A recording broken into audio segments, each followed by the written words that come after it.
Hello বন্ধুরা, welcome to only sports view. তো এই ভিডিওতে আবারও আইএসএল নিয়ে কথা হলো। তো আইএসএলে 17ই জানুয়ারি সন্ধ্যে 7:30 থেকে জামশেদপুরে জেআরডি টাটা কমপ্লেক্স স্টেডিয়ামে জামশেদপুর ভার্সেস মোহনবাগানের মধ্যে যে ম্যাচটা হতে চলেছে, তো সেই ম্যাচটা নিয়ে কিছুটা আলোচনা করবো। তো সেই ম্যাচে দুই দলের লাইন আপস কীরকম হতে পারে, দুই দলের বর্তমান পরিস্থিতি, দুই দলের শক্তি দুর্বলতা এবং দুই দলের হেড টু হেড, তো সেই সব বিষয়গুলো নিয়ে একটু আলোচনা করবো। তো ভিডিওটি সবাই শেষ পর্যন্ত দেখতে থাকো। আর চ্যানেলে নতুন হয়ে থাকলে চ্যানেলটি সাবস্ক্রাইব করে পাশে থাকা বেল আইকনটি অন করে পাশে থেকো। তো সেখানে এই দুটো দল আইএসএলে মুখোমুখি হয়েছে, জামশেদপুর ভার্সেস মোহনবাগান। 9বারের মধ্যে 5বার মোহনবাগান জিতেছে, 3বার জিতেছে জামশেদপুর এফসি, আর 1বার ড্র হয়েছে। আর এই দুই টিমের 9বারের দেখায় মোট গোল হয়েছে 20টা, তার মধ্যে মোহনবাগান করেছে 13টা গোল আর জামশেদপুর করেছে 7টা গোল। তো সেখানে বর্তমান সময় এই দুটো দলই পয়েন্টস টেবিলের দারুণ জায়গাতে রয়েছে, যেখানে মোহনবাগান 1 নম্বরে রয়েছে 15টা ম্যাচ খেলে 11টা জয়, 2টো ড্র এবং 2টো হারের ফলে মোহনবাগান 35 পয়েন্ট নিয়ে 1 নম্বরে রয়েছে পয়েন্টস টেবিলের। তো সেখানে এই ম্যাচটা দুই দলের জন্য খুবই গুরুত্বপূর্ণ ম্যাচ হতে চলেছে। জামশেদপুর এবং মোহনবাগান দুজনের কাছেই খুবই গুরুত্বপূর্ণ ম্যাচ হতে চলেছে। মোহনবাগানের কাছে লিগ শিল্ডের জন্য খুবই গুরুত্বপূর্ণ ম্যাচ হতে চলেছে।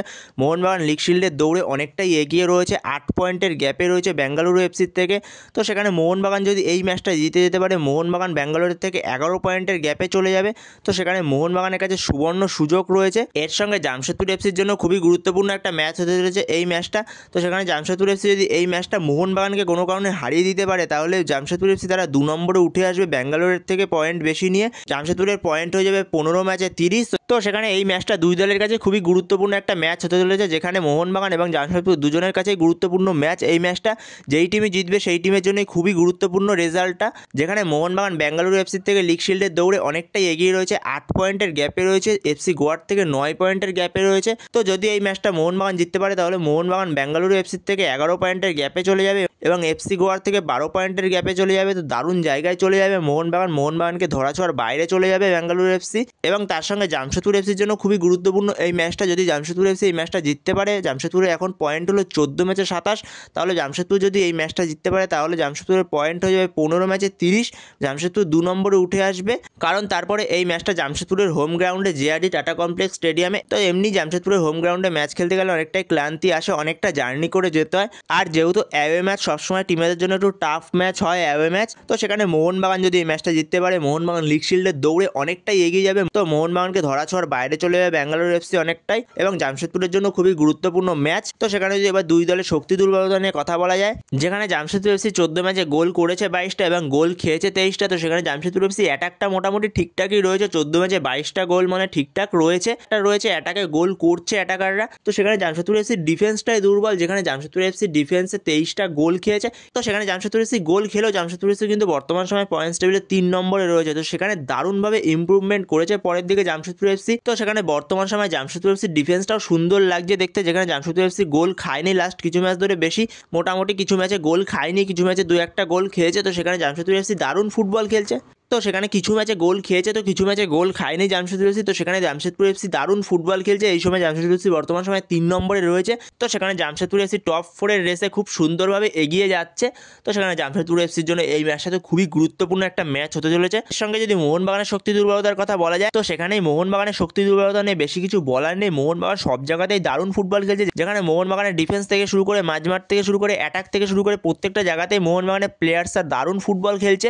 তো সেখানে মোহনবাগান তো দুরন্ত ফুটবল খেলছে বলেই মোহনবাগান বর্তমান সময়ে পয়েন্টস টেবিলের 1 নম্বরে রয়েছে, যেখানে বর্তমান সময় মোহনবাগান 15 ম্যাচে গোল করেছে 30টা, সর্বোচ্চ হাইয়েস্ট গোল এই বছর আইএসএলের। তাছাড়া মোহনবাগান গোল খেয়েছে মাত্র 13টা, সর্বোচ্চ নিম্ন গোল খেয়েছে মোহনবাগান এই বছর আইএসএলে। তো সেখানে মোহনবাগানের ডিফেন্স অ্যাটাক সব জায়গাতেই বোঝা যাচ্ছে মোহনবাগান কতটা ভালো ফুটবল খেলছে। তো যেখানে মোহনবাগান ডিফেন্সে মাত্র 13টা গোল খেয়েছে 15টা ম্যাচের মধ্যে, যেখানে মোহনবাগানের Alberto Rodriguez, Tom Aldred, Subhasish Bose এবং আশিস রায় প্রত্যেকেই দুরন্ত ফুটবল খেলছে মোহনবাগানের জন্য। তো আশিস রায় সে কিছু কিছু ম্যাচে একটু খারাপ খেলে ফেলে, কিন্তু আশিস রায় তাও সামলে দিচ্ছে। তো এর সঙ্গে অ্যাটাকেও মোহনবাগান দুরন্ত ফুটবল খেলছে, যেখানে জেই ম্যাকলারেন সে আগের দিন গোল পেয়েছে, এবং তার সঙ্গে মোহনবাগানের দুটো উইঙ্গার লিস্টান কোলাস ও মানবীর সিং তারা দুরন্ত ফুটবল খেলছে। এবং তার সঙ্গে আরও একজনের কথা না বললেই না, আপুয়া যে মাঝমাঠে দুরন্ত ফুটবল খেলছে। একজন বিদেশির থেকে আপুয়া কম না, যে পরিমাণে সে ডিফেন্স করছে মাঝমাঠে, প্রতি ম্যাচে দেখা যাচ্ছে যে পরিমাণে ক্লিয়ার ট্যাকেলগুলো করছে আপুয়া, তো দুরন্ত আপুয়া। তো সেখানে আপুয়া পুরো ডিফেন্সিভ মিডফিল্ডটাকে একা সামলাচ্ছে মাঝ মাঠে, আপুয়ার কোনো জবাব নেই। তো সেখানে মোহনবাগানের জন্য আপুয়া দুরন্ত ফুটবল খেলছে। আগের বছর মুম্বাইতে যেরকম ফুটবল খেলেছে তার থেকেও ভয়ঙ্কর ফুটবল খেলছে এই বছর আপুয়া, সেরকমটাই আপুয়াকে দেখে বোঝা যাচ্ছে আপুয়াকে। তো সেখানে যতগুলো ম্যাচ আপুয়া মোহনবাগানের জার্সিতে খেলেছে ততগুলো ম্যাচের মধ্যে মনে হয় না আপুয়া কোনো ম্যাচ খুব একটা খারাপ খেলেছে ফুটবল। তো সেখানে মোহনবাগানের পুরো টিমটাই দুরন্ত ফুটবল খেলছে, এর জন্যই মোহনবাগান বর্তমান সময় 1 নম্বরে রয়েছে। মোহনবাগান যদি এই ম্যাচটা জিততে পারে মোহনবাগান লিগ শিল্ডের দৌড়ে অনেকটাই এগিয়ে যেতে পারবে, যেখানে মোহনবাগানের পয়েন্ট হয়ে যাবে 38। তো মোহনবাগানের জন্য খুবই গুরুত্বপূর্ণ হতে চলেছে এই ম্যাচটা। মোহনবাগান যেন জিতে আসতে পারে এই ম্যাচটা, না জিতলেও অন্তত 1 পয়েন্ট যেন নিয়ে আসতে পারে জামশেদপুরের ঘরের মাঠ থেকে। সবথেকে বড় কথা মোহনবাগান যেন জিতে আসতে পারে এই ম্যাচটা। যদি জিতে আসতে পারে মোহনবাগান লিগ শিল্ড এবারে মোহনবাগানের ঘরে আসছেই আসছে। তো সেখানে মোহনবাগান দুরন্ত ফুটবল খেলছে, মোহনবাগানকে নিয়ে আর বেশি কিছু বলার নেই। এরপরে যদি লাইন আপস নিয়ে কথা বলা যায় দুই দলের, তো সেখানে যদি প্রথমে জামশেদপুরের লাইন আপস নিয়ে কথা বলা যায় তো সেখানে জামশেদপুরের কোচ খালিদ জামিল সে 4-2-3-1 ফরমেশনে যেতে পারে মোহনবাগানের বিরুদ্ধে, যেখানে জামশেদপুরের হয়ে গোলে স্টার্ট করবে আলবিনো গোমস, 4 জন ডিফেন্সের মধ্যে left back Mohammad Uvais, right back Nikhil Barla, আর মাঝখানে 2 জন সেন্টার ব্যাক, একজন প্রতীক চৌধুরী আরেকজন স্টিফেন এজে, আর মিডফিল্ডে 2 জন, একজন লাজার কিরকোভিচ আরেকজন হলো সৌরভ দাস, আর দুদিকে উইং থেকে লেফট উইং থেকে মোহাম্মদ সানান, রাইট উইং থেকে ইমরান খান, আর মাঝখানে নম্বর 10 রোলে অ্যাটাকিং মিডফিল্ডে জাভি হার্নান্ডেজ, আর ওপরে স্ট্রাইকিং পজিশনে নম্বর 9 রোলে জর্ডান মারে। তো এরকমই হতে চলেছে মোহনবাগানের বিরুদ্ধে জামশেদপুর এফসির প্লেইং 11। তো এরপরে মলিনা সে জামশেদপুর এফসির বিরুদ্ধে 4-2-3-1 ফরমেশনে যেতে পারে। যদি গ্রেগ স্টুয়ার্ট স্টার্ট করে তাহলে এই ফরমেশনটা যেতে পারে মলিনা। তো এই ফরমেশনটায় মলিনা প্রথম দিকে খেলাচ্ছিল, মলিনা কিন্তু প্রথম দিকে সাকসেসফুল হচ্ছিল ফরমেশনটায়, যেখানে জেমি ম্যাকলারেন সে গ্রেগ স্টুয়ার্টের সঙ্গে খুবই সাফল্য পাচ্ছিল এই ফরমেশনটায়। তো সেখানে পরের দিকে গ্রেগ স্টুয়ার্ট আর দিমিত্রি বেতাদো সেটা চোট পাওয়ার পরে জেসন কামিন্স সে খুব ভালো খেলেছে, সে আগের দিনের ম্যাচেও মোটামুটি ভালোই খেলেছে জেসন কামিন্স, কিন্তু জেসন কামিন্সকে না স্টার্ট করে এই ম্যাচটা গ্রেগ স্টুয়ার্টকে স্টার্ট করাতে পারে। মোহনবাগানের মিডফিল্ডে এখনও ক্রিয়েটিভিটির অভাব দেখা যাচ্ছে, তো সেখানে এই ম্যাচটা গ্রেগ স্টুয়ার্ট স্টার্ট করতে পারে। তো গ্রেগ স্টুয়ার্ট স্টার্ট করলে সেখানে 4-2-3-1 ফরমেশনে যেতে পারে মলিনা, যেখানে গোলে স্টার্ট করবে বিশাল কাইট, 4 জন ডিফেন্সের মধ্যে left back Subhasish Bose, right back Ashish Rai, আর 2 জন মেন সেন্টার ব্যাক হলো একজন টম অ্যালেট আর একজন আলবার্টো রড্রিগেজ।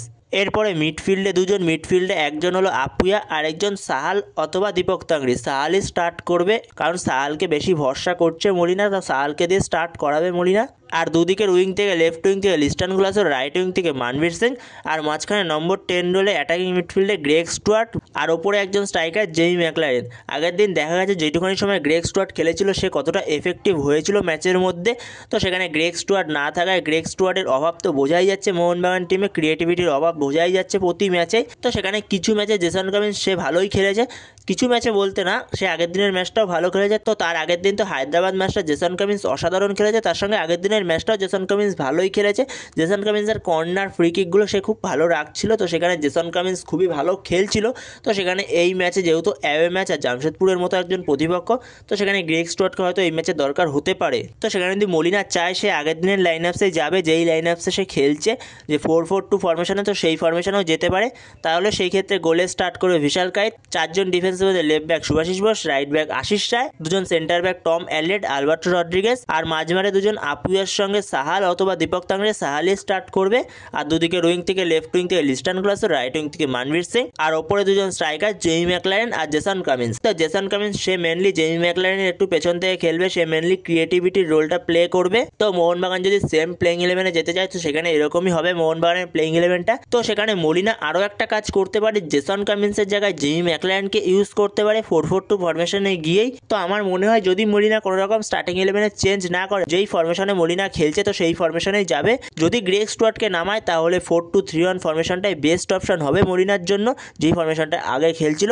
তো সেখানে দেখা যাক মলিনা এখন জামশেদপুর এফসির বিরুদ্ধে কোন ফরমেশনে যায়, তো সেটাই দেখার। তো বন্ধুরা তোমাদের কাছে কি মনে হয় মলিনা কোন ফরমেশনে যেতে পারে? তো তোমাদের মতামত অবশ্যই কমেন্ট করে জানিও এ বিষয়ে। তোমাদেরও কোনো ফরমেশন থাকলে অবশ্যই কমেন্ট করে জানিও সে বিষয়ে। তো এই ভিডিওতে এই পর্যন্ত, তো এই আপডেটটা নিয়ে আলোচনা করার ছিল। তো ভিডিওটি ভালো লাগলে অবশ্যই লাইক শেয়ার সাবস্ক্রাইব করতে ভুলো না। তো নেক্সট ভিডিওতে দেখা হচ্ছে, ততক্ষণের জন্য বাই বাই।